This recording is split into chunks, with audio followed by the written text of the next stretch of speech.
Hey everyone, welcome back to Evil Shadow. Before we start tonight's story, I'd love to know, where are you listening from? Drop a comment below, and if you're enjoying the stories, make sure to like and subscribe. Now, let's get comfy and dive into the darkness. The air was crisp and the sky dark as a group of close-knit friends pulled up to the towering mansion nestled on the outskirts of town. It was a beautiful yet eerie place, hidden away from the bustle of city life. The mansion had an old-world charm, with ivy creeping up its stone walls and a large, weathered wooden door that creaked open as they arrived. It was the perfect setting for a secluded New Year's Eve celebration, far from the distractions of the outside world. The friends were eager to ring in the new year, but there was an unmistakable chill in the air, one that didn't come from the cold. The group consisted of 5 friends who had known each other for years. There was Sarah, the hostess, who was always the life of the party. Her bright smile and infectious laughter set the tone for the evening. She loved hosting gatherings, and this New Year's Eve was no exception. She had found the mansion last minute and was thrilled to share it with her friends, despite the odd look of the place. Tom was the one who kept everyone laughing. He was a natural entertainer, the type to make jokes even in the most uncomfortable situations. He had a tendency to make light of everything, which was why everyone loved him, but tonight his usual confidence seemed a little shaken. Then there was Emily, the quiet one, who seemed to take everything in with an air of caution. She was always the first to notice something was off, and she had an unsettling feeling about this house, though she couldn't quite explain why. And then there was Alex. He was the one who had been acting strangely all evening. Normally, he was laid back and easygoing, but tonight he seemed distant. He kept to himself, standing at the edge of the group, and his face wore a look of unease. "Alex, you okay?" Tom asked as the group gathered around the grand fireplace in the center of the living room. The fire crackled softly, casting dancing shadows on the walls, and the sound of laughter echoed through the house. But Alex wasn't laughing. "I don't know. Something's not right here," Alex murmured, his eyes scanning the room. "I've been having these nightmares, dreams that feel more like warnings." The others exchanged looks. "Nightmares?" Sarah asked. "Come on, Alex, we're here to have fun. It's New Year's Eve. Don't let a bad dream ruin it." But Alex wasn't convinced. He shook his head, his voice barely above a whisper. "It's not just a bad dream. It's like something's calling me. I keep seeing this thing. It's always lurking in the background, watching."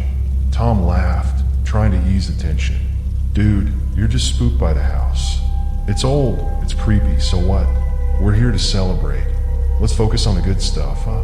But Alex's unease only grew. Every now and then, he would glance over his shoulder, as if expecting someone, or something, to be standing in the corner. The others tried to shake off the unease, but a strange energy hung in the air, making them second-guess their decision to spend the night in the old mansion. As the evening wore on, the flickering lights and the cold drafts seemed to add to the atmosphere, but no one said a word about it. They all tried to ignore the growing sense of discomfort, focusing on the music and their laughter. But deep down, they knew something wasn't right. And as the clock ticked closer to midnight, Alex's nightmare wasn't the only thing that would become real.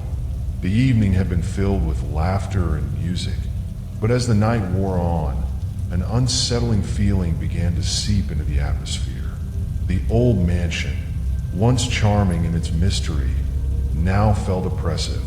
The wind howled outside, and the temperature seemed to drop in pockets around the room. It wasn't enough to freeze them, but it was enough to make the hairs on the back of their necks stand on edge. The clock in the grand hallway ticked slowly, its hands crawling toward midnight. The group of friends, having moved from room to room, chatting and drinking, began to notice the absence of one particular friend. Alex, who had been acting strangely all night, was nowhere to be found. "Has anyone seen Alex?" Sarah asked, her voice trembling slightly. She scanned the room, expecting him to pop out from behind a door with one of his sarcastic jokes, but there was no sign of him.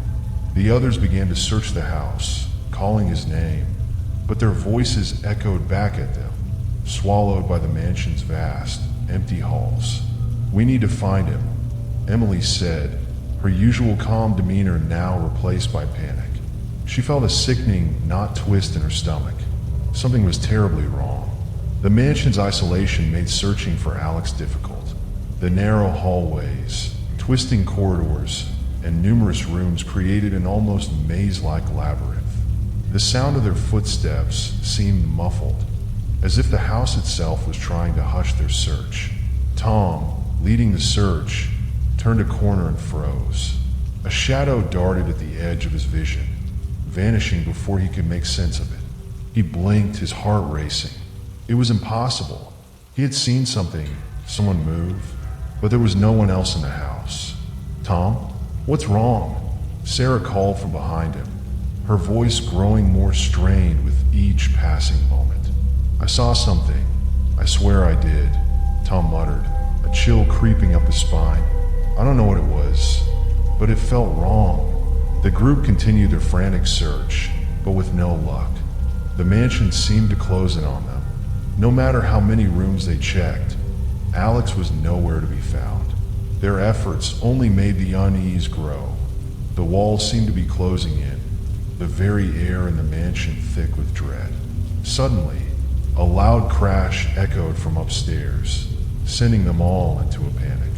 They rushed toward the source of the sound, but when they arrived, there was nothing there. Just an overturned chair in a dark room. "Where is he?" Sarah whispered, her voice cracking. She had never seen Alex act like this before. He was never one to disappear without a trace. As they stood in the room, trying to comprehend what was happening, the air grew colder. The lights flickered again, casting long, distorted shadows across the walls. Then came the noises, soft, scraping sounds that seemed to come from all directions. Doors creaked open on their own, and the wind howled louder, carrying with it whispers that no one could understand. One by one, each of them began to experience something terrible. Emily, who had always been the most composed, suddenly gasped, clutching her head as though in pain. I can't breathe," she said, her eyes wide with fear. In an instant, a vision flashed before her eyes, a memory from her past, something she had buried deep. It was a vision of her childhood home, a fire that had destroyed everything she held dear. The flames, the heat, the screams. Everything came rushing back in terrifying clarity. I didn't think about it for years," Emily stammered, her face pale. "But it's here. The memories, they're alive." The others tried to comfort her, but that was when it happened to Tom.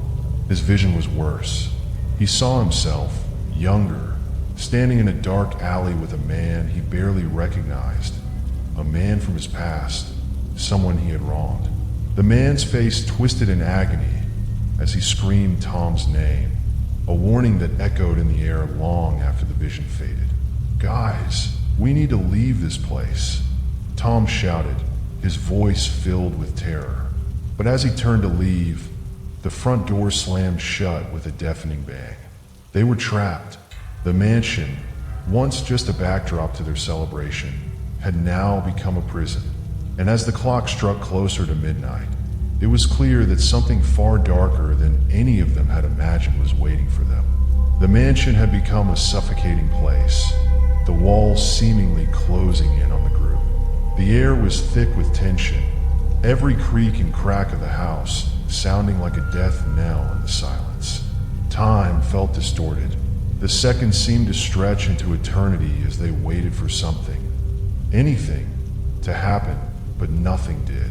The clock on the wall ticked relentlessly toward midnight, and with each passing second, the sense of impending doom grew stronger. The friends had gathered in the grand hall, their nerves frazzled and frayed. Emily was still shaken by the vision of the fire. Tom looked haunted by the man from his past, and Sarah, her face pale, stared blankly at the floor as though trying to keep it together. Each of them felt the weight of the house pressing down on them, but most of all, they felt the absence of Alex.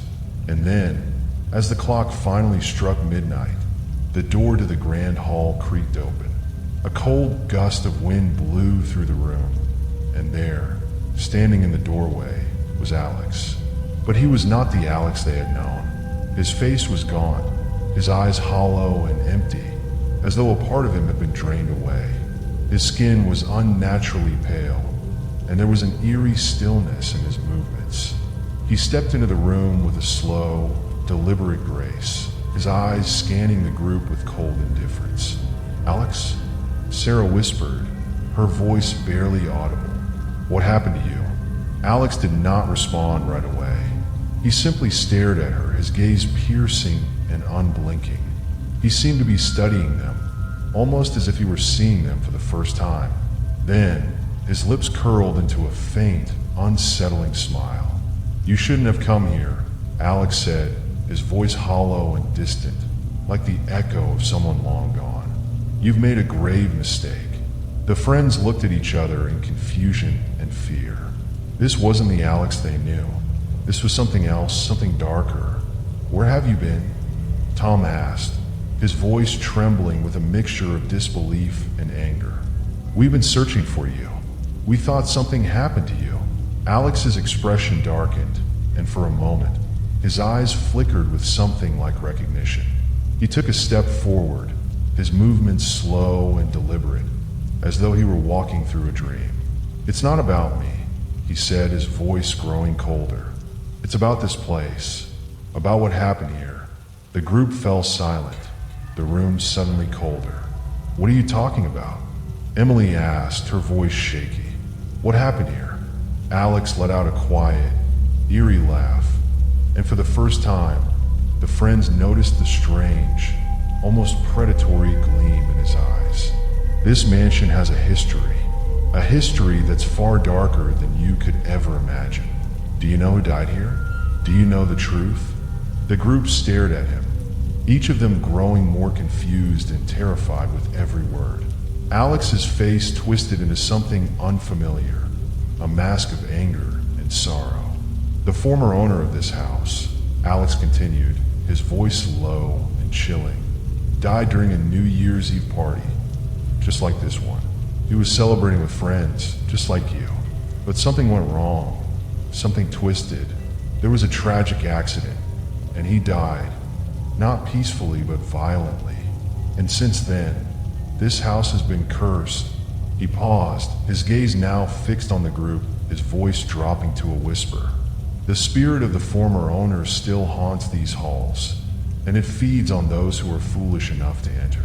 The nightmares you've been having, they aren't just dreams. They're warnings. Warnings from the past. Warnings that I ignored." Alex's hollow eyes flickered with something that might have been regret, or perhaps it was something far darker.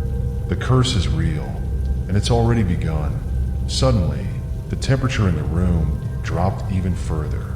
A loud crash echoed from upstairs, followed by the sound of footsteps, slow, deliberate, echoing through the empty halls. The house seemed to come alive with a new, malevolent energy. The walls groaned as if something was trying to break free. The friends tried to back away, but the door slammed shut with a deafening bang, trapping them inside. Alex's twisted smile never wavered. "There's no way out," he whispered. "Not until the curse is satisfied." In that moment, they realized that the mansion was not just haunted, it was hungry. Hungry for souls, hungry for revenge. And they had all unwittingly walked right into its trap. Panic gripped the friends as the realization hit them like a thunderclap. They were not just trapped in the mansion, they were trapped in time itself. The mansion, once a place of eerie beauty, now felt like a prison, a place where time bent and twisted in ways they couldn't begin to understand. The clock on the wall, still ticking steadily, seemed to mock them, each second dragging them closer to a fate they couldn't escape. We need to get out of here, Sarah screamed, her breath coming in short gasps as she darted toward the door, only to find it still locked, solid as stone. She tugged at the handle, slamming her shoulder against it, but it wouldn't budge. The windows were covered in thick, weathered curtains that refused to pull open, and the walls seemed to pulse with a life of their own. "Nothing's working," Emily said, backing away from the door. She was trembling, her eyes wide with disbelief. It's like we're stuck here, like we're being watched." Tom, his face pale and sweaty, turned toward Alex. "What the hell is happening, Alex? What do you mean we're trapped? What do you know about this?"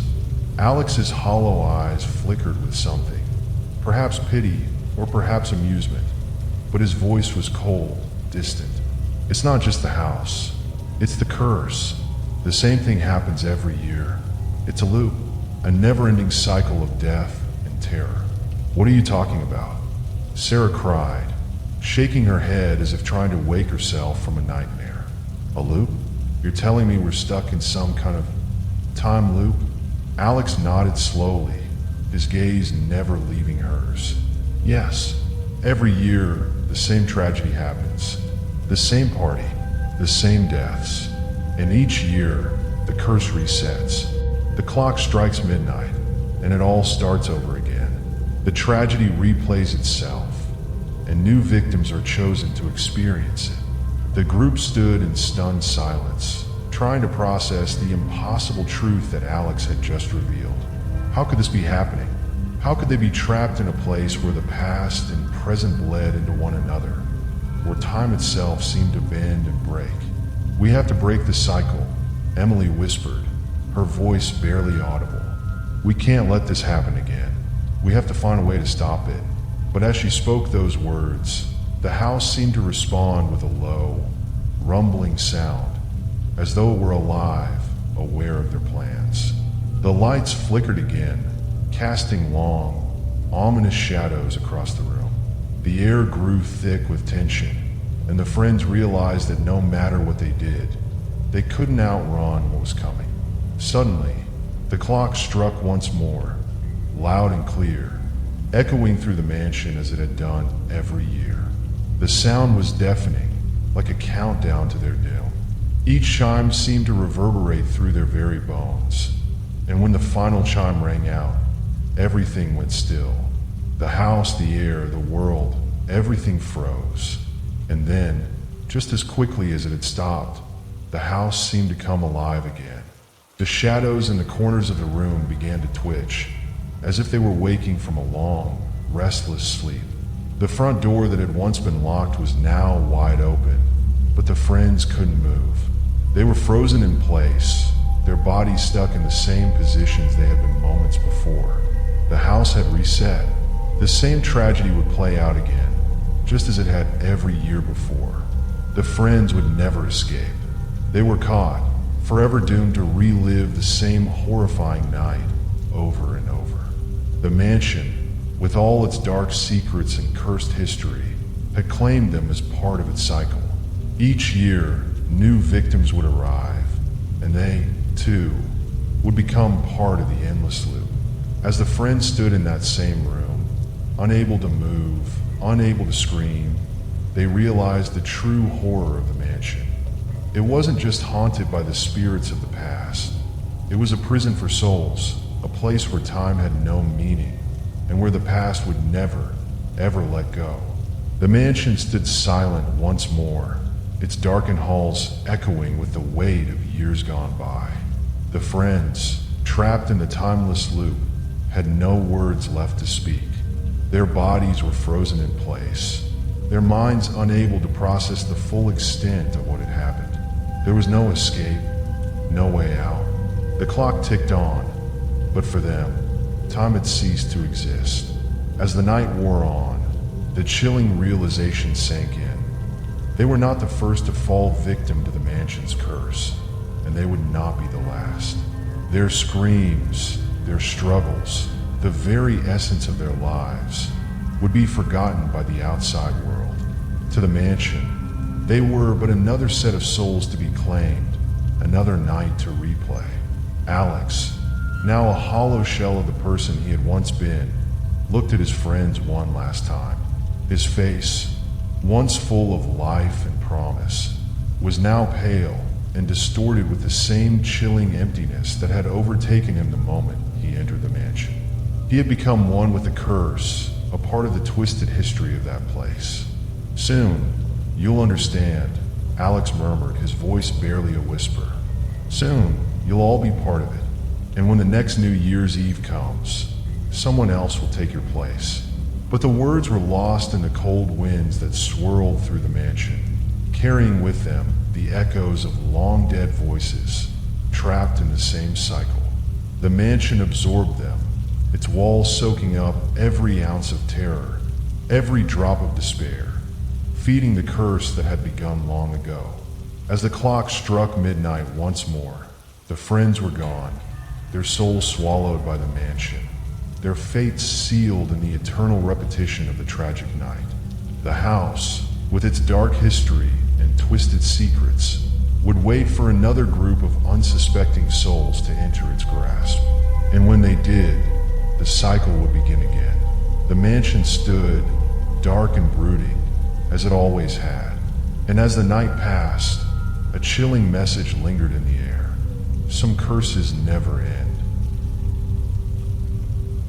The Harris family, consisting of parents Robert and Clara, their teenage daughter Emily, and their young son Liam, was eager to leave behind the shadows of a difficult year. In search of a fresh start, they moved into a grand, century-old house on the outskirts of town just before New Year's Eve.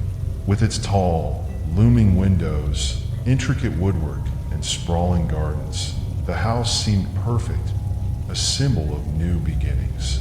The family quickly set about unpacking and settling in, charmed by the house's old-world character. The walls were adorned with faded wallpaper and antique furniture, each piece seemingly telling a story of the house's long, storied past. It was the kind of house that could easily have been featured in an old movie, its vintage appeal palpable in every creaking floorboard and dust-covered mantelpiece. But as the family explored their new home, they began to notice oddities that felt out of place. Old-fashioned decorations, vintage clocks, chandeliers, and strange, ornate mirrors hung throughout the rooms, giving the house an eerie, timeless quality. The portraits on the walls depicted somber-looking individuals, their eyes following the family as they walked by. It was as if the house was filled with the ghosts of its past, quietly watching their every move. Despite the unsettling atmosphere, Robert and Clara shrugged it off, attributing the oddities to the house's age and history. After all, it was simply a house with character, nothing more. But their young son, Liam, began to act strangely. One evening, as the family gathered in the living room, Liam began to speak about something that sent a chill down Clara's spine. "Mom, Dad, there's a man in the shadows," he said, his voice trembling. He pointed toward the corner of the room where the light seemed to dim inexplicably. "He's always there watching." Clara laughed nervously, thinking it was just an overactive imagination, but Robert's face grew serious. He had noticed that the shadows in the house sometimes appeared longer than they should be, twisting and shifting in the corners of rooms, like living things. The hairs on the back of his neck stood up, but he dismissed it as a trick of the light. However, as the days passed and the eerie occurrences continued, Robert and Clara couldn't help but wonder, was there more to this house than they had initially thought? Could the strange decorations, the unsettling portraits, and Liam's stories be tied to something darker, something they couldn't see? The family had no idea that what awaited them that New Year's Eve would forever change their lives, and the house would reveal its true, terrifying nature. As New Year's Eve drew closer, the eerie occurrences in the Harris household escalated. It began with small things, doors that slammed shut on their own, lights flickering without reason, and cold spots that seemed to move through the rooms like a creeping fog.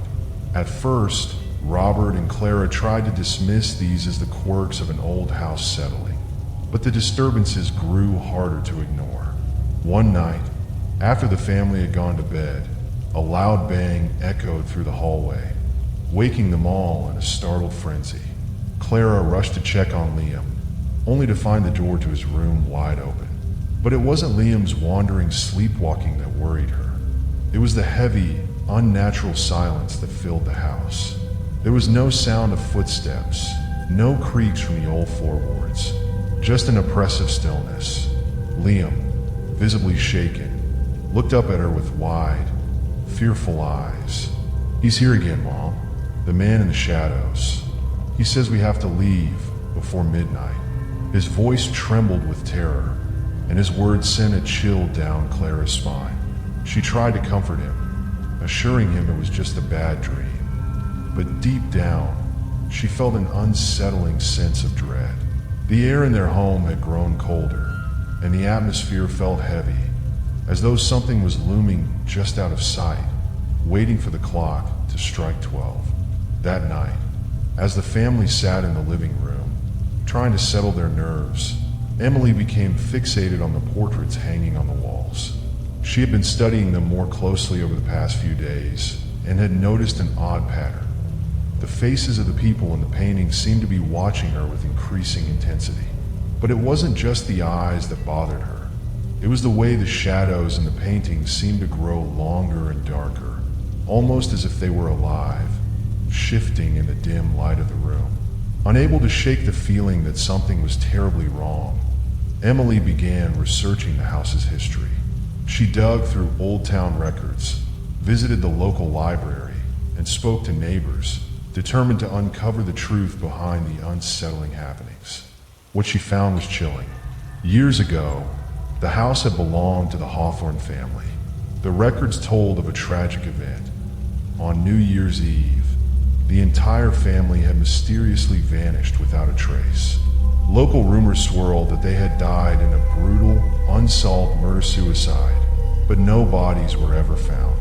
The authorities could never explain what had happened, and soon, the house was abandoned.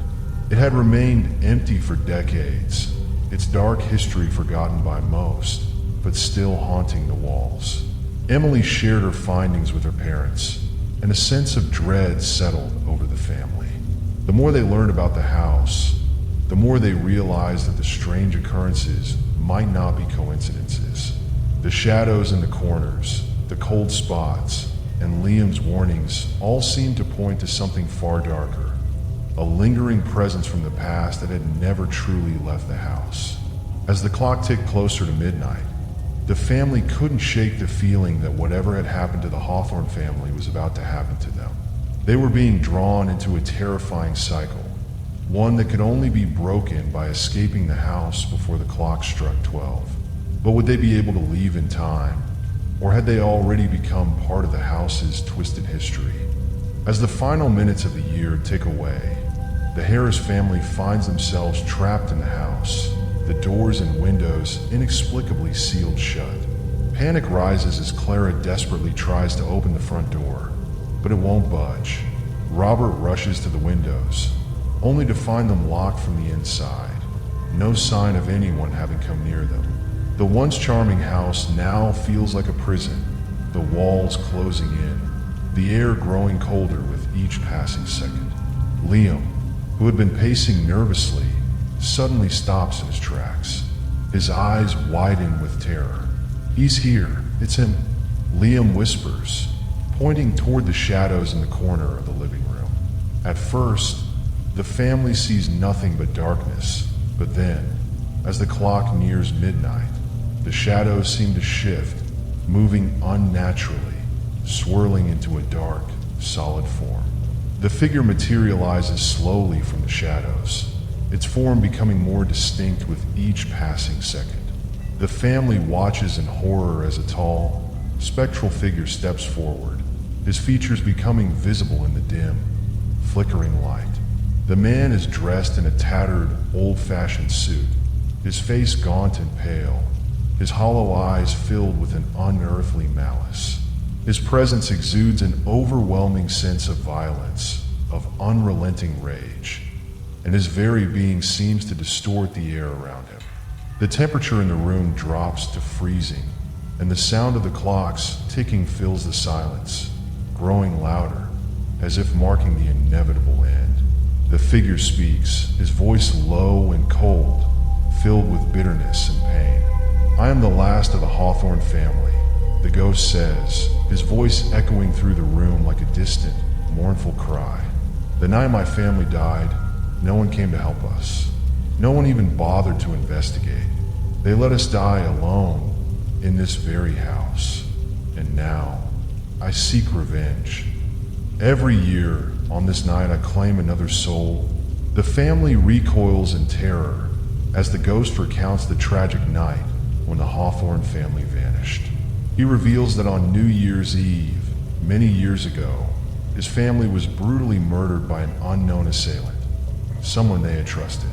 Their deaths were never solved, and their spirits were left to haunt the house, forever bound by the anger and betrayal they had suffered.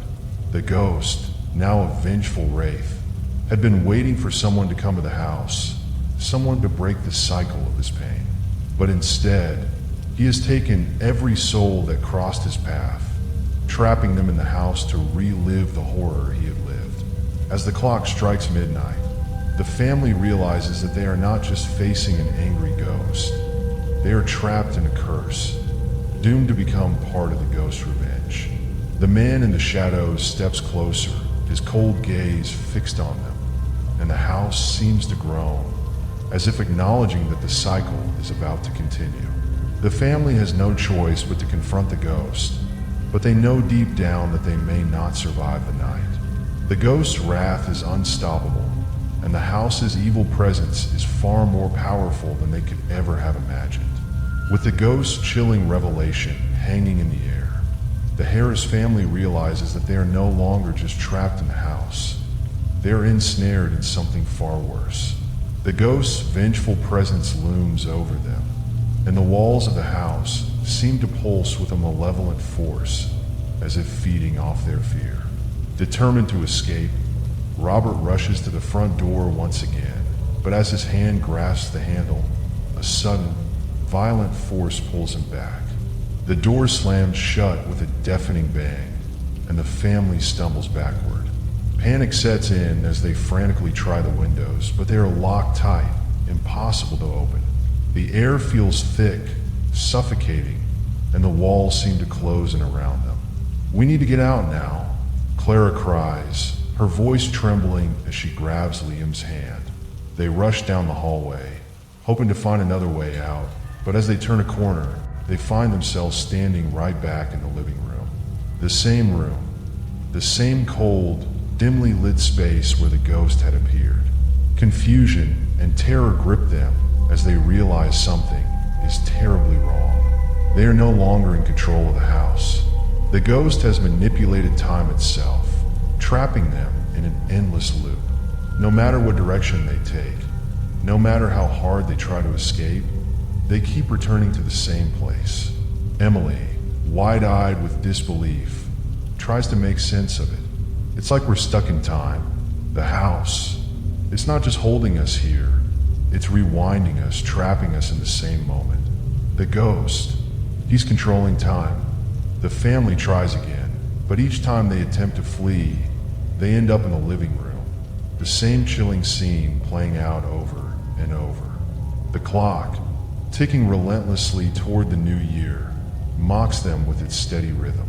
The house seems to be alive, watching them, feeding off their desperation. Liam, trembling, whispers, "We'll never escape." He wants us to stay forever. The walls of the house seem to close in tighter with every failed attempt, and the temperature drops to an unbearable cold. The family is now powerless, trapped in a cycle they can't break. As the clock nears the final chime of midnight, they realize that the house isn't just trapping them physically, it's consuming their very souls, ensuring that they will remain part of the haunting, just like the Hawthorne family before them. As the clock's final moments tick away, the family grows increasingly desperate. The weight of their situation settles over them with crushing finality. Every attempt to escape has failed, and the oppressive atmosphere of the house grows heavier. The ghost's presence fills every corner, every shadow, every breath they take. It is clear that they are not just prisoners of the house. They are now part of its cursed legacy. Then, just as they are about to give up hope, the ghost reappears, his form now more defined and malevolent than ever. The family recoils, but the ghost's voice cuts through the thick silence. "I can let you go," he says, his words dripping with malice. "But only if you make a sacrifice. One of you must stay behind. One of you must become part of the house, bound to it forever. The rest will walk free, but only through that sacrifice." The family stares at him in horror, unwilling to believe the terms of his twisted bargain. Clara and Robert exchange frantic glances. How could they choose one of their own to stay behind, to be claimed by the house and its curse? Liam, trembling with fear, clings to his mother, his wide eyes filled with unspeakable terror. Emily, the oldest, stands frozen in shock, her mind racing as she tries to think of a way out. But there is no escape. The ghost's grip on them is absolute. The ghost watches them, his hollow eyes gleaming with anticipation. "The choice is yours," he whispers, his voice low and insistent. "But make it quick. Midnight is nearly here." The family stands in a broken, silent circle, grappling with the impossible decision. Each of them knows what the ghost is demanding, but none of them wants to be the one to choose. The curse of the house has already claimed so many lives, and now it's up to them to decide who will be the next victim. In the end, it's Robert who steps forward, his face pale and filled with grief. "I'll stay," he says, his voice barely a whisper. "It's the only way to save the others." Clara gasps, shaking her head, but Robert's expression is resolute. He knows that his choice is the only one that will allow his family to survive. With tears in her eyes, Clara embraces him for the last time, her heart breaking as she realizes that she will never see him again. The ghost steps forward and, with a chilling smile, reaches out to touch Robert. A cold, dark mist surrounds him, and within seconds, he is gone, absorbed into the house's cursed walls. The house trembles, as if satisfied, and the oppressive atmosphere begins to lift. The family, shaken and broken, feels the weight of the curse finally release them. As the final chime of midnight rings out, Clara, Emily, and Liam find themselves standing outside the house. The front door now open, the night air cold and crisp against their skin. They look back at the mansion, but Robert is gone, lost to the house forever. The haunting is over for them, but the house remains. The curse is far from broken. It will continue, year after year, waiting for the next family to make the same fateful choice. The story ends with a chilling thought. The Harris family may have escaped, but the house's curse is eternal, and it will always demand another sacrifice. The grand estate of the prestigious Hartford family was alive with excitement as the clock inched closer to midnight. The sprawling mansion was adorned with glittering lights, and guests swirled in elegant gowns and tuxedos, laughing and dancing to the melody of a live orchestra.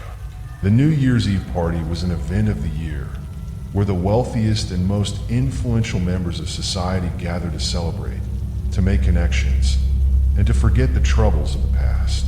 Amidst the festivities, the hosts, Richard and Evelyn Hartford, smiled proudly at their guests. The couple, in their mid-40s, exuded an air of sophistication and charm. Their home, a sprawling mansion nestled in the hills, was the perfect setting for this extravagant celebration. The guests were treated to the finest champagne, exquisite hors d'oeuvres, and an atmosphere of luxury that made it clear this was an event for the elite. As the party reached its peak, the grand clock in the hallway struck 11:45. Guests were mingling, laughter ringing through the air, when suddenly, a piercing scream shattered the joyous atmosphere. The music abruptly stopped. Guests froze, unsure of what they had just heard, but the tension in the room was palpable. The scream, high-pitched and filled with terror, seemed to come from the direction of the library, a room at the far end of the mansion. A few guests rushed to investigate, but a thick silence fell over the party as those who remained tried to piece together what had just happened. Was it a prank, an accident, or something much darker? Richard and Evelyn exchanged nervous glances. They knew their estate inside and out, and yet, even in their years of hosting extravagant events, they'd never heard a scream like that. As the final seconds of the year ticked away, the guests were left in suspense, caught between the thrill of the impending new year and the fear of what awaited them. But no one could have prepared for what they would find when they reached the library. The guests, still reeling from the scream, burst into the library only to be met with an unimaginable sight. The body of one of the guests, a middle-aged businessman named Gregory Moore, is sprawled across the floor, his eyes wide with terror. Blood pools beneath him, staining the luxurious Persian rug beneath his body. A single knife, glistening with crimson, is lodged deep in his chest. Panic spreads like wildfire through the party.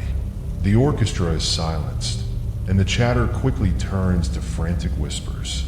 The once glamorous celebration has devolved into a chaotic scene of confusion, fear, and disbelief.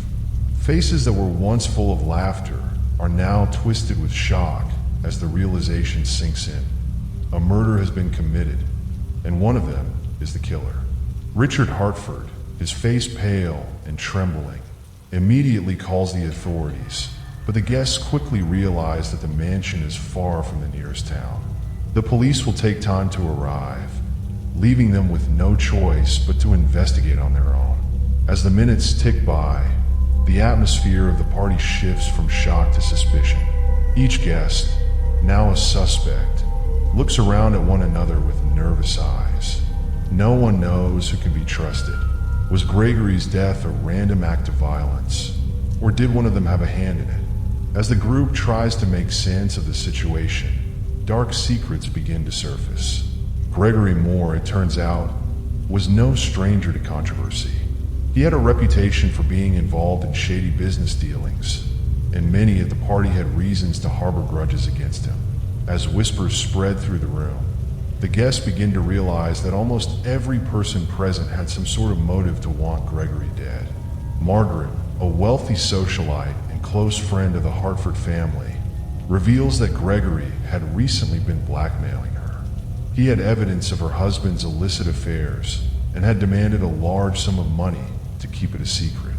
Then there's Jack, a successful stockbroker who had been in an intense rivalry with Gregory for years. The two had competed for lucrative deals, and Jack had lost out on a major investment because of Gregory's interference. Even Evelyn Hartford is not above suspicion. She and Gregory had been seen arguing earlier in the evening, and rumors had swirled about a past affair between the two. Could their heated discussion have led to murder? As the clock ticks toward midnight, the tension in the mansion grows unbearable.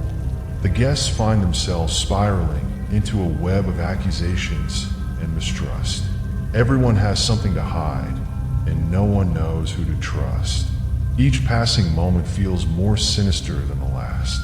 The night, once filled with celebration, has transformed into a twisted game of survival, where the only thing more dangerous than the murderer is the growing paranoia among the guests. The atmosphere in the mansion has grown unbearably tense as the clock draws closer to midnight. The guests, now more focused on survival than celebration, are torn between desperation and fear. Each person is questioning their own instincts, wondering if they've been led astray by the mounting paranoia. As they search for clues, the mystery of Gregory's murder slowly unravels, revealing a shocking truth. One of them is the killer. The group gathers in the grand hall, whispering amongst themselves and attempting to piece together the puzzle. The police are still nowhere to be found, and the mansion feels more like a prison with each passing second. It is then that a chilling realization strikes. They've all been manipulated into playing a sinister game, one far more dangerous than any of them could have anticipated. The truth finally begins to surface. Gregory Moore's murder was part of a larger scheme orchestrated by someone within their own circle. But who? In a moment of clarity, Evelyn Hartford, who had been increasingly suspicious of the others, makes a shocking discovery. Hidden in Gregory's pocket is a note, written in a handwriting none of them recognize. The note is simple, but its message is chilling. The game has only just begun. Before anyone can react, a second scream erupts from the hallway, followed by the sound of something heavy crashing to the floor. The guests rush to the source of the noise and find Jack, the stockbroker, lying lifeless in a pool of blood, his throat slit with surgical precision. Panic sets in as the realization hits. They are now dealing with a serial killer. The murderer is picking them off one by one, and time is running out. The guests must now come to terms with the fact that the killer is among them, and the clock is ticking toward midnight. In the midst of the confusion, the mastermind behind this twisted game finally reveals themselves. It is none other than Richard Hartford, the host of the party. With a cruel smile, he steps forward, revealing that everything, the lavish party, the carefully crafted atmosphere, the manipulated suspicions, was all part of his plan. Richard, it turns out, had been orchestrating the entire night as a game of life and death, using his wealth and influence to bring together those with the most to lose. He had carefully manipulated each guest, playing on their deepest fears and hidden secrets. Gregory's blackmail, Jack's rivalry, and even Evelyn's past affair were all pieces in his master plan. The murders were never random. They were all part of Richard's twisted revenge for years of betrayal and deceit. As the clock nears midnight, the remaining guests realize they have been pawns in Richard's deadly game. But with Richard now standing before them, it becomes clear they must find a way to stop him before it's too late. The revelation of the true killer sends shockwaves through the remaining guests. As the seconds tick away, the remaining partygoers, desperate to survive, begin to piece together the twisted web of lies and betrayal that has led them to this point. The identity of the murderer, however, turns out to be the last person anyone expected. Margaret, the elegant socialite and close friend of the Hartford family. Margaret had been hiding in plain sight throughout the evening, blending in with the other guests, playing the role of a concerned friend. But as the tension rises, it becomes clear that she had been playing a much deeper game all along. Her calm demeanor throughout the chaos now seems forced, as though she had been hiding a dark secret for years. The motive for her deadly actions is tied to a long-buried betrayal between her and Richard Hartford. Years ago, Richard had ruined Margaret's life. His business dealings had left her financially ruined, and his influence had destroyed her career.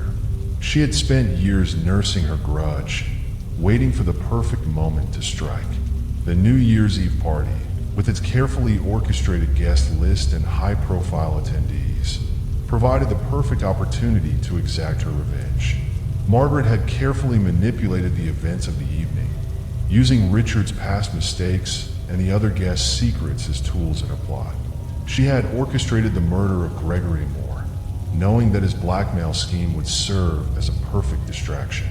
Jack's rivalry with Gregory had been the perfect excuse for his death, and Richard's own history with the victims had made him the ideal scapegoat. But Margaret's revenge wasn't complete yet.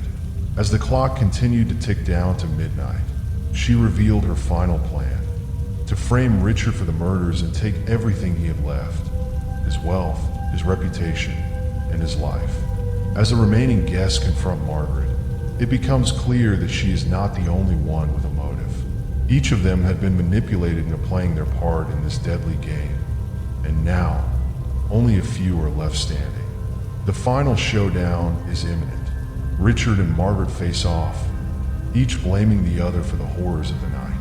But as the clock strikes midnight, the true cost of betrayal becomes clear, and the mansion is left in ruins. As the clock strikes midnight, the night's final, tragic act unfolds. Margaret, the mastermind behind the murders, manages to escape in the chaos, slipping away unnoticed as the remaining guests are left to grapple with the horrors they've just lived through. The mansion, once a place of luxury and celebration, is now a crime scene, a place forever stained by the events of that fateful night.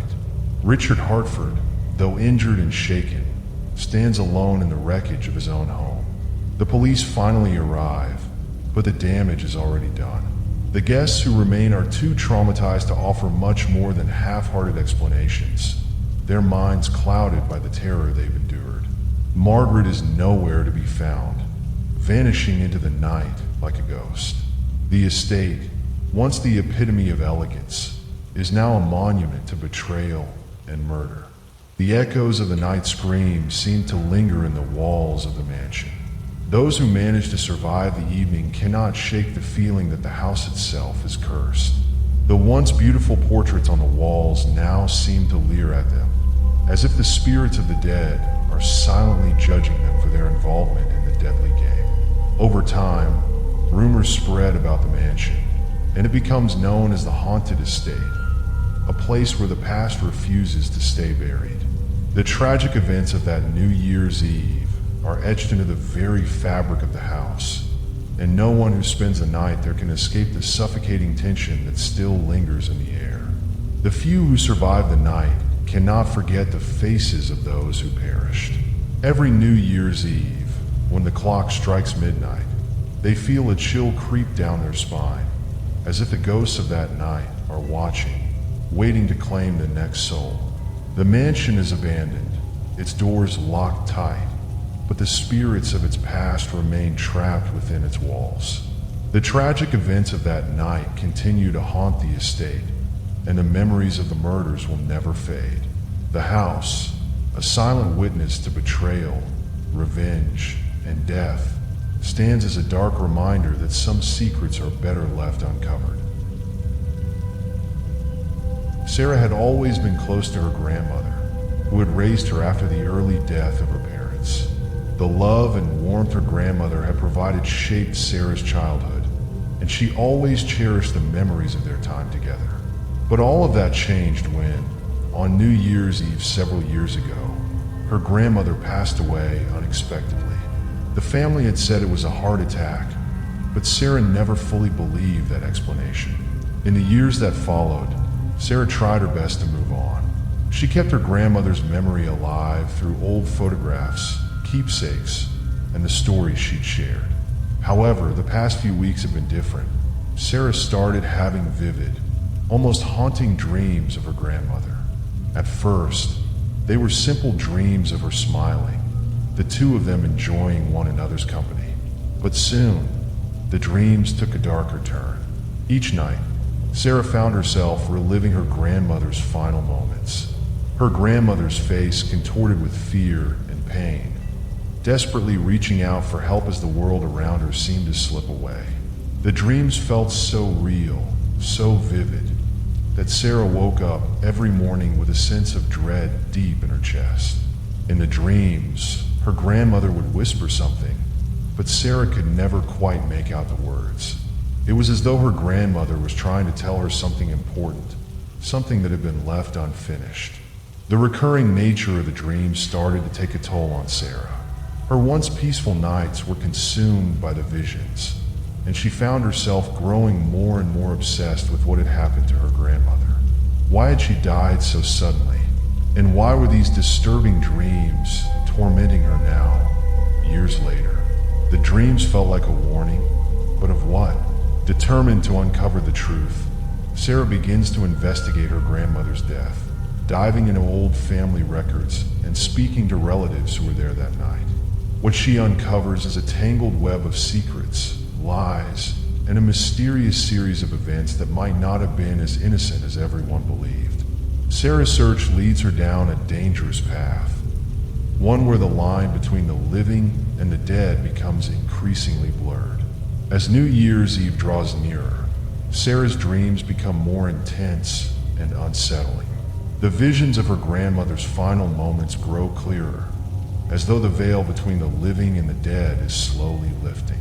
Each night, Sarah is trapped in the same dream, watching her grandmother gasp for breath, her eyes filled with fear, as a shadowy figure stands over her. The whispers Sarah had been hearing in the dreams now become clearer. Her grandmother is trying to communicate something, but Sarah still cannot understand what it is. But it isn't just in her dreams that Sarah feels her grandmother's presence. Strange occurrences begin happening around the house. At night, when Sarah is alone, she hears soft footsteps behind her, the faint creak of old floorboards, or the scent of lavender, her grandmother's favorite flower, lingering in the air. At first, Sarah brushes these off as the house creaking or her imagination running wild. But the occurrences grow more frequent and harder to ignore, especially when she begins to see fleeting glimpses of her grandmother's form in the corner of her eye, standing in the hallway or by the window, staring at her with a sad and pleading expression. One afternoon, while cleaning out an old drawer in the attic, Sarah uncovers something that sends a chill down her spine, an old leather-bound journal. The handwriting inside is unmistakable, her grandmother's. As Sarah flips through the pages, she discovers that her grandmother had kept many secrets, ones that had been buried for years. A particular entry catches Sarah's attention. It describes a forbidden love affair her grandmother had many years ago with a man named William, someone Sarah had never heard of before. The journal reveals that William was a man from a different social class, someone her grandmother's family had forbidden her to see. Their love was passionate but short-lived, and the affair ended tragically when William mysteriously disappeared just days before New Year's Eve many years ago. In the last entry, her grandmother writes of a deep sense of guilt, hinting that William's disappearance may not have been an accident. It seems that her grandmother had been keeping this secret for years, but the guilt never fully left her. Sarah now realizes that there is more to her grandmother's death than anyone ever let on, and the connection to the past is stronger than she could have imagined. As Sarah pieces together the fragments of her grandmother's life, she begins to question whether the ghostly presence she has been feeling is truly her grandmother, or something else entirely. The closer she gets to the truth, the more intense the supernatural occurrences become. The line between the living and the dead starts to blur, and Sarah feels as though she is being pulled into a tragic and unfinished story from the past. The days leading up to New Year's Eve are filled with increasing tension and dread. Sarah's obsession with her grandmother's death grows as she continues to follow the cryptic clues hidden within the journal. She becomes convinced that the answers she seeks are locked within the walls of the house, the very house that her grandmother had lived in and eventually died in. On the night before New Year's Eve, Sarah finally uncovers something that she hadn't expected, an old, hidden door in the basement, concealed behind a shelf of dusty books and old furniture. With trembling hands, she opens the door and steps into the darkness, a sense of foreboding creeping up her spine. The air is musty and thick, and the room beyond seems untouched by time. Inside the room, Sarah finds a collection of old furniture covered in white sheets, but what catches her attention is a small, wooden chest in the corner. She pulls it open, her heart pounding in her chest. Inside, she discovers several old photographs, letters, and a family heirloom, a locket that her grandmother had once worn. But the most chilling discovery is a blood-stained letter written by her grandmother herself. The letter reveals that her grandmother had been murdered on New Year's Eve, not from a heart attack as everyone had been led to believe. The letter details how her grandmother had been poisoned by someone close to her, someone who had been involved in the forbidden affair. The man, William, was not only her grandmother's lover, but had been the one to end her life. driven by jealousy and rage when he realized that she had planned to end their relationship. As Sarah processes this revelation, the room begins to grow colder. The shadows cast by the flickering candlelight stretch unnaturally, and she hears a faint whisper, a voice she recognizes. It's her grandmother's voice, but it's distorted, full of sorrow and anger. Suddenly, the temperature drops, and Sarah feels a cold hand brush against her arm. She turns and faces the spirit of her grandmother, her once warm and loving face now twisted with sorrow and rage. The ghost of her grandmother speaks, her voice echoing through the room, telling Sarah that her death was only part of a much larger family curse, a curse that had been passed down through generations, causing untimely deaths and tragic fates for those who dare to defy the family's secrets. As the clock strikes midnight, Sarah realizes that she is not just uncovering the truth about her grandmother's death. She is becoming a part of the curse itself. The spirit of her grandmother, caught between worlds, warns Sarah that the curse can only be broken if the sins of the past are righted. But in doing so, Sarah must make a terrible choice: to free her grandmother's spirit or to forever be bound by the curse herself. As the clock ticks closer to the final moments of New Year's Eve, Sarah stands frozen, caught in the weight of her grandmother's tragic revelation. The room around her grows darker, and the air feels heavier, thick with the presence of something ancient and malevolent. The spirit of her grandmother watches her closely, her eyes filled with an unbearable sadness. The chill in the air deepens, and Sarah realizes that the weight of the family's cursed past is not just a story, it's real. The ghostly presence of Sarah's grandmother is soon joined by other spirits, each one a victim of the curse that has plagued the family for generations. Sarah's great-grandfather, who had mysteriously died in a fire on New Year's Eve decades ago, materializes before her, his face twisted in agony. Behind him, the faded, transparent figures of her great-aunt and uncle appear, each one representing a tragic chapter in the family's history. They stare at Sarah, their eyes filled with a mixture of longing and despair. The spirits speak in hushed whispers, their voices barely audible but unmistakable. They tell Sarah that the curse can only be lifted if the sins of the past are atoned for. The wrongs done to their family, the forbidden love affair, and the death of Sarah's grandmother, all must be acknowledged and paid for. The spirits warn her, however, that breaking the curse will come with a great cost. One life must be sacrificed to ensure that the family's torment ends and that their souls can finally find peace. In the dim light of the room, Sarah is faced with an agonizing decision. She can either choose to break the curse, freeing the spirits trapped in the house and allowing her grandmother to rest in peace, or she can walk away, leaving the past to haunt her forever. The weight of the decision pulls at her soul, and she feels as though she is being torn apart by the choices before her. Just as she begins to make up her mind, the ghost of William, her grandmother's lover and murderer, appears in the doorway. His face is twisted with rage, his eyes burning with fury. He tells Sarah that the curse was his doing, and that it will not be broken without cost. He warns her that if she breaks the curse, she too will be bound to the house, forever trapped in the cycle of suffering that has plagued the family for generations. Sarah is now caught in a battle between the ghosts of her family, each one vying for her decision. With a heavy heart, she realizes that there is no easy way out, and the path she chooses will seal her fate and the fate of the spirits forever. As midnight nears, Sarah makes her decision. With trembling hands, she places the locket her grandmother once wore on the family altar in the hidden room, an offering of peace and atonement. The spirits around her fall silent, their expectant gazes fixed on her. The room is bathed in an eerie glow, and for a moment, it seems as though time is frozen. Suddenly, the oppressive chill lifts.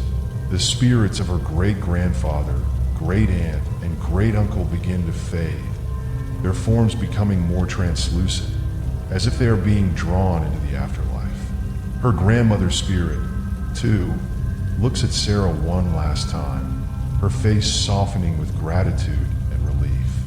The haunting sadness in her eyes is replaced by a peaceful smile, and she whispers her final words to Sarah. "Thank you. You freed us." As Sarah watches, her grandmother's figure slowly dissipates, dissolving into the light that now fills the room. The other spirits follow, vanishing like wisps of smoke, leaving Sarah standing alone in the room, the weight of the family's curse lifted. The house feels different now, warmer, lighter. The oppressive atmosphere that had once filled it seems to have lifted, replaced with a sense of calm. Sarah takes a deep breath, feeling the remnants of the darkness retreat into the corners of her mind. But as she steps back into the main part of the house, the reality of what she has just experienced settles in. Though the curse is broken, Sarah is forever changed. The haunting images of her grandmother's death, the whispers of the spirits, and the weight of the family's dark history will never leave her. She knows that she will carry the memories of this New Year's Eve for the rest of her life, a reminder of the price of uncovering the truth and the cost of breaking a curse that had haunted her family for generations. As Sarah leaves the house, the first light of dawn breaks over the horizon, casting a soft glow over the quiet landscape. The new year has begun, but for Sarah, it will never be the same. The horrors of that night will remain with her, a shadow that will follow her wherever she goes, a reminder of the thin line between the living and the dead. The small, tight-knit town of Willow Creek was buzzing with excitement as the clock neared midnight on New Year's Eve. The town square was filled with residents, young and old, gathered together to ring in the new year. The sound of laughter and music filled the air as people stood in clusters, sharing stories and making resolutions. The bright lights of the town's annual celebration illuminated the night, casting a festive glow over the streets. The countdown had begun, everyone eagerly anticipating the final moments of the year. Fireworks were ready to light up the sky, and the town's mayor was preparing to give his speech before the celebratory cheer. But amid the festivities, something, or rather, someone, unsettled the otherwise joyous atmosphere. A tall, unfamiliar man appeared near the edge of the crowd. He was dressed strangely in a long, old-fashioned coat and a hat that seemed out of place for the occasion. His face was pale, his eyes dark and intense, and there was something about his presence that made people uneasy.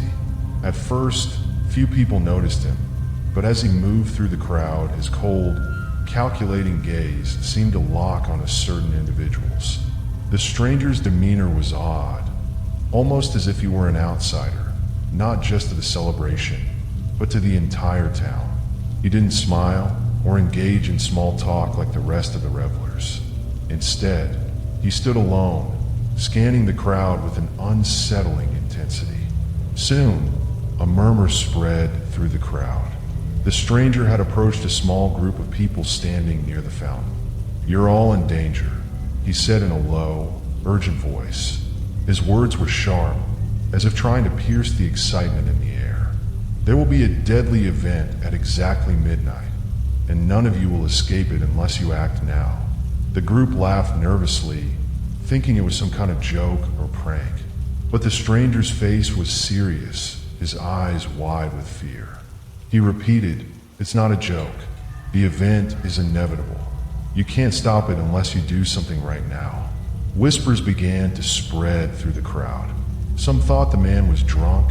Others assumed he was simply a performer trying to add drama to the night. But the stranger's warnings grew more insistent. He insisted that the town was doomed to repeat a tragedy that had occurred many years ago, one that no one had ever fully understood or remembered. As midnight drew nearer, the stranger's presence became even more unsettling. He was adamant, telling anyone who would listen that the town was about to face an unimaginable catastrophe. And just as the clock struck the final seconds before the new year, something strange happened. Just as the countdown reached 0, the man vanished from the crowd, disappearing into thin air. As the minutes ticked down, the tension in the air began to rise. At first, the townspeople had brushed off the stranger's warnings, thinking it was just the ramblings of a madman. But with each passing moment, the stranger's predictions began to come true with unnerving accuracy. He had warned them that the first sign would happen just moments before midnight, a power outage that would plunge the town square into darkness. As the clock struck 11:58, the lights above flickered and then went out completely, casting everything in shadow. People gasped in surprise, their excitement turning to unease. The stranger had also predicted that a fire would break out in the town's bakery, a small building just off the square. As the crowd nervously looked around, a woman screamed as she pointed toward the bakery. Flames erupted from the chimney, quickly spreading along the roof. People rushed to try and put out the fire, but it spread faster than anyone could handle. "Don't try to stop it," the stranger's voice rang out above the chaos. "The fire is a signal. If you try to stop it, worse things will happen. The town is doomed to repeat its tragic past." Panic began to spread through the crowd. People rushed in all directions, not knowing where to go or what to believe. Some tried to call the fire department, but the phone lines were dead. Others looked to the authorities, but the sheriff was nowhere to be found. It was as if the stranger's words were becoming a reality with every passing moment. The stranger stood in the center of the square, unmoving. His face was grave, his eyes wide with a mix of fear and determination. He wasn't just warning them. He was watching something unfold, something he knew was coming, something they couldn't escape. "Everything is connected," the stranger said cryptically, speaking to anyone who would listen. "The past is bound to the present. The curse of this town will repeat itself. You cannot stop it." People screamed in panic as more of his predictions began to come true. The old bell tower, which had been silent for years, suddenly began to ring, its chimes eerily echoing through the streets. A child went missing in the crowd, and it seemed as though no one could find him, as if he had vanished into thin air. The stranger refused to offer any more answers, instead repeating his words like a mantra. "It's too late. The town cannot change its fate." His voice was calm, almost resigned, and the more he spoke, the more the crowd started to panic. Some tried to confront him, demanding answers, but he only shook his head. "No one will survive if you don't understand the truth," he warned. "The new year is the marker. The event will happen exactly as it did before. The cycle is repeating itself." As the clock ticked closer to midnight, the panic reached a fever pitch. The stranger's cryptic statements weighed heavily on everyone, and the realization began to sink in. Something truly terrible was about to happen, and there was no way to stop it. The clock finally struck midnight. The air was thick with anticipation, the crowd anxiously waiting for the new year to begin. But as the final chime sounded, a deafening explosion erupted from the center of the square. The shockwave blasted through the crowd, sending people flying and knocking others to the ground. The ground shook violently, and a wave of heat and debris engulfed the area. Screams filled the air as chaos unfolded around them. Fires erupted from the blast, the sound of shattering glass and metal tearing through the night. People were trapped, some buried under fallen debris, others burned by the blast's intensity. Panic spread like wildfire. People scrambled to find safety, but there was nowhere to hide from the devastation. Amid the confusion, the stranger was nowhere to be found. It was as if he had never been there at all. No one could remember exactly where he had gone. In the chaos, he had simply vanished. One moment he was warning them, and the next he was gone, leaving only the aftermath of his ominous predictions. The survivors, dazed and bloodied, began to regroup, trying to make sense of the horror that had just unfolded. The explosion had caused more casualties than anyone could count, and the town square was left in ruins. The once bustling celebration had turned into a battlefield, filled with the sounds of cries, sirens, and the crackling of flames. The authorities, who had been slow to respond earlier, now swarmed the square, trying to restore some semblance of order. But it was too late. The damage had been done. The stranger's warning had been true. The deadly event had occurred exactly as he had foretold, and now the town was left to pick up the pieces. One by one, the survivors began to speak of the stranger's final words. His cryptic statements echoed in their minds. The town is doomed to repeat its past. What did he mean? Was this explosion the culmination of some ancient curse, or was it something far worse? No one could say for sure, but the town's fate had been sealed. The explosion had not only destroyed the town square, but had also shattered any sense of safety. The event would haunt them forever, and as the survivors looked around, they couldn't shake the feeling that the stranger was still watching them, somewhere, hidden in the shadows, waiting for the next chapter of the town's twisted history to unfold. In the aftermath of the explosion, the townsfolk were left in a state of disbelief. The square, once the heart of their community, was now a smoldering ruin. Emergency responders worked tirelessly to rescue the injured, but the damage was catastrophic. Many were left wondering how something so destructive could have happened so suddenly, especially after the cryptic warnings of the mysterious stranger. As the hours passed, a sense of eerie calm settled over the town. The initial chaos faded into a haunting silence, broken only by the occasional siren or the sound of rubble being cleared. Survivors and onlookers began speaking of the stranger, recounting his ominous predictions and how they had seemed to come true one by one. But when they tried to find him, he was nowhere to be found. Authorities scoured the area, but there was no trace of the man who had appeared out of nowhere. No one could remember where he had gone after the explosion, and no one could recall seeing him leave the square. He had vanished, as if he had never been there at all.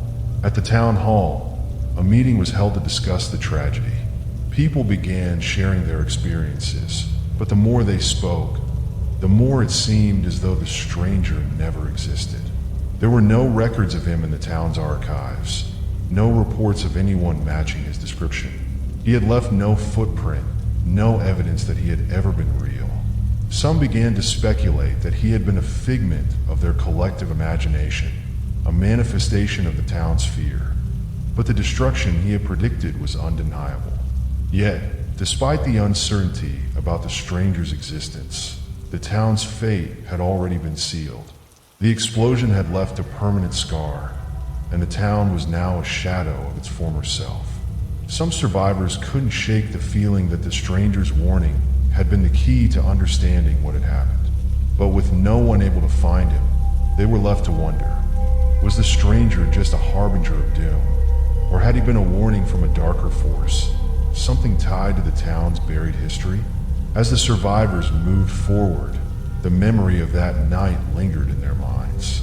The strange predictions, the sudden disappearance, the explosion. They couldn't help but wonder if the curse the stranger had warned of was real, and whether the town's destruction had been part of a pattern from its past. Could they ever escape the haunting shadow of that mysterious figure? Or had they all been trapped in a destiny they couldn't control? As the days turned into weeks, the town struggled to rebuild, but the scars of that night would never fade. The survivors, forever marked by the explosion, could not escape the haunting memory of the mysterious stranger. No one had ever seen him again, and no one could explain how or why he had appeared in the first place. Was he a ghost, a harbinger of doom from the past? Or was he a time traveler, glimpsing a future that had already been written? Some whispered that he had been a supernatural force, sent to warn them of a catastrophe they were doomed to face. Others speculated that he had been a twisted illusion, a manifestation of their collective fears. But no matter the theory, one thing was certain. The stranger's warning had been undeniable, and his presence had been a catalyst for the destruction that followed. With the town in ruins and its people forever scarred, the survivors could not shake the feeling that they had been part of something much larger, something beyond their understanding. The stranger's cryptic words echoed in their minds, a chilling reminder of the fate that had befallen them. The town is doomed to repeat its past. As the clock ticked closer to the next New Year's Eve, the town remained on edge, its future uncertain. The memory of the stranger and the destruction he had foretold lingered in the air like a heavy fog. And as the town rebuilt itself, the lingering question remained. Was the stranger ever truly real? Or was he just a dark omen from a past that could never escape? The answer would never come, and the town was left forever haunted by the memory of the man who had predicted their doom, vanishing without a trace, as though he had never existed at all.